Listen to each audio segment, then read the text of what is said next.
Welcome to a code report solution video. In this video, we're going to be solving Advent of Code 2024, Day 2, both parts A and B in BQN. Once again, we are going to skip straight over the problem description because it is always too long, and we are going to go to BQN pad, and we're going to describe what we have to do for today's problem. So we're given a list of rows. In this case, we've got 6 rows and all of them have 5 numbers, but we're not guaranteed that they're all going to have the same number of numbers. So currently we're storing this in a matrix, but we're going to have to use a list of lists when it comes to actually solving the full-blown problem and not just the test input. And what we need to do is to determine whether each row is safe and then return the number of safe rows. And whether or not a row is safe is determined by 2 criteria. The first is whether it is either strictly increasing or decreasing. So it needs to be one of those two. And the second is that the delta between adjacent elements needs to be at minimum 1 and at most 3. So basically we check those 2 criteria for each row, and if it passes those criteria, you have a safe row, and then you total up the number of safe rows. So for the purposes of this problem, we are just going to look at one row, and then we'll get the sum so that we can see this a little bit better. And the first thing we're going to do is we're going to calculate the deltas between each of the adjacent elements. So I actually have a function in a library that does this, but we are going to code it up so that folks can see how to do this. There are 2 main ways you can do this. One of the ways to do this is making use of the Windows function. So you can see here we are getting 2 adjacent elements at a time per row. And then if we do a minus reduction with cells, aka row-wise for a matrix, we get the difference of adjacent elements. So this is our deltas function, and we are going to use this in order to basically determine each of our criterion. So the first one, we want all of the deltas to either be positive or all of them to be negative. So once we have our deltas here, we can just use the sign function, and for a increasing row, it's going to have all 1s, and for a decreasing row, it's going to have all negative 1s. And so once we have the signs, we just need to check that there's only one value. And there are a number of ways to do this. I think the first way that I did this is if we deduplicate, this is just going to give us a list of one element. So if we check the length of this, all we need to do is make sure that this length is equal to 1. This is one way you can do it. I actually did a video a number of years ago where I solved this all equal problem in APL like 8 different ways. One of the other solutions there is this cute trick. If you calculate the minimum and the maximum, if these 2 are equal, you know that by the property that one is the smallest, one is the largest. If they're equal, that means your list only has 1. The shortest solution, which is in terms of time complexity is a little bit worse, but I think it's pretty cute, is to check that the sorted and reverse sorted arrays match. And so this is the one that I use in my final solution because I think it's a very beautiful idiom, if not somewhat impractical. But this basically shows us, this is our first criteria, whether it's strictly increasing or decreasing. So we are going to maybe put this off to the side and then do our second criterion, and then we will combine them. So now we need to check that the delta is at most 3, at minimum 1. So for this row, we don't need to take the absolute value, but in certain cases, we're going to have negative values. So we do want to take the absolute value in general. And then we want to make sure that at minimum, all of these are greater than or equal to 1, and that they're less than or equal to 3. So we can do this technically, this would maybe be the naive way to do this. If I were, hadn't been programming in array languages for a while, we can do a logical AND of greater than or equal to 1 and less than or equal to 3. But there's a lot of duplication here, and if you've worked with array languages, you know that you can combine this into a fork. So if we get rid of this, and we can actually partially apply this to get a unary function. And we'll keep these superfluous parentheses in for the moment. And this is the shell of our fork now. So here we've checked whether they're greater than or equal to 1.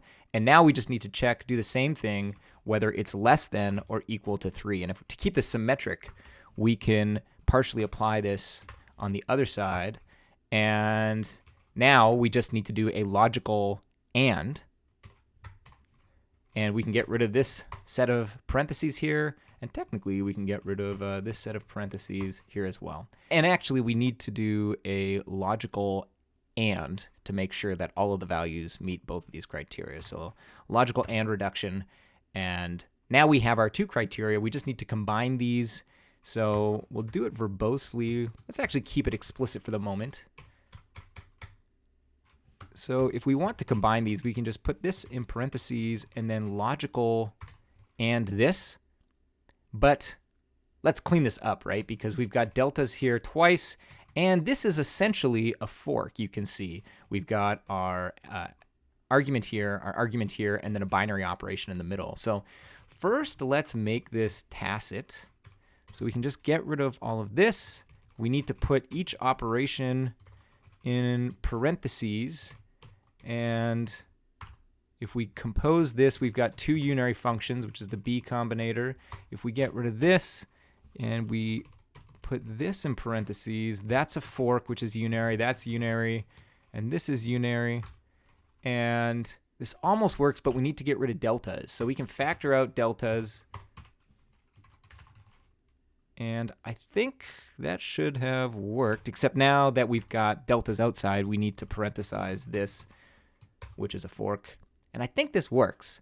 So are there any extra parentheses that we don't need here? I don't think so. So we've got a unary function here, a fork which is unary, so this is the B combinator.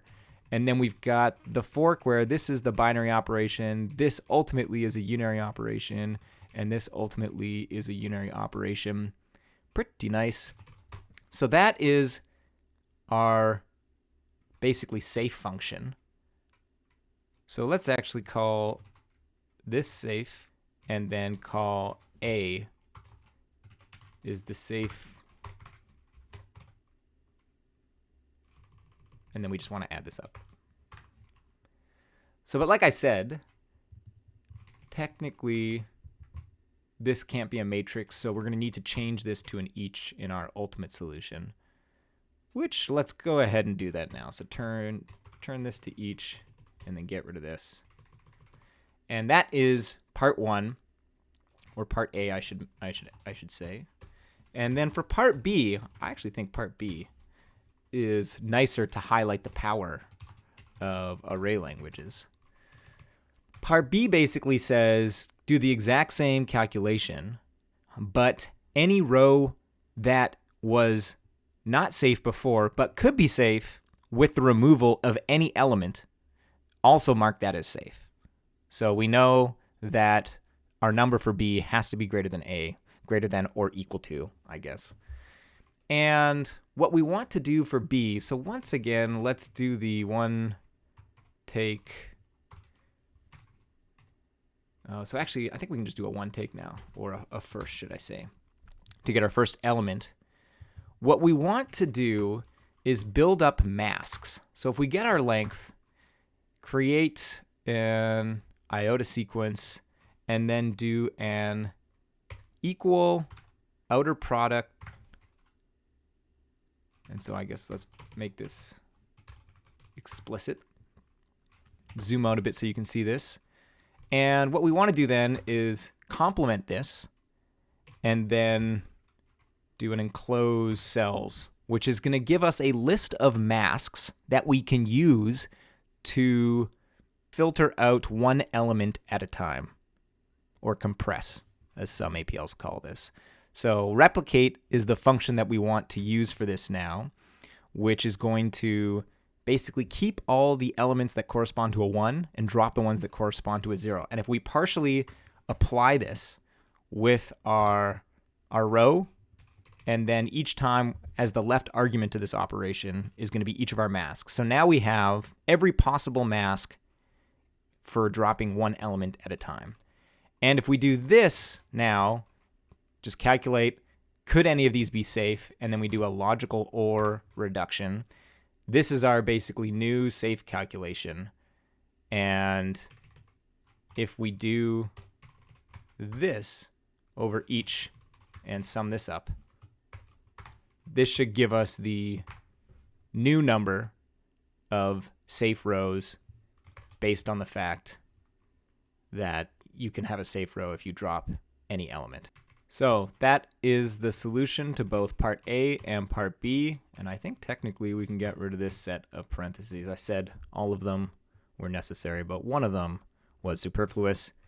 As before, here is the parsing. It's identical to the parsing for part 1, except for the fact that we haven't made this a matrix. We've left it as a list of lists. And as I mentioned, deltas I have in a library called fun. And if you want to see the actual implementation, because it differs slightly from the one that I showed on BQN pad, you can go check out this file in the GitHub repository. And last but not least, as before, we run our unit tests, and because this is day 2, we now have 4 passing unit tests. Thanks for watching. Hope you enjoyed. Hope you learned something. If you have comments, you can leave them in the comment section down below, and we will see you for day 3 tomorrow.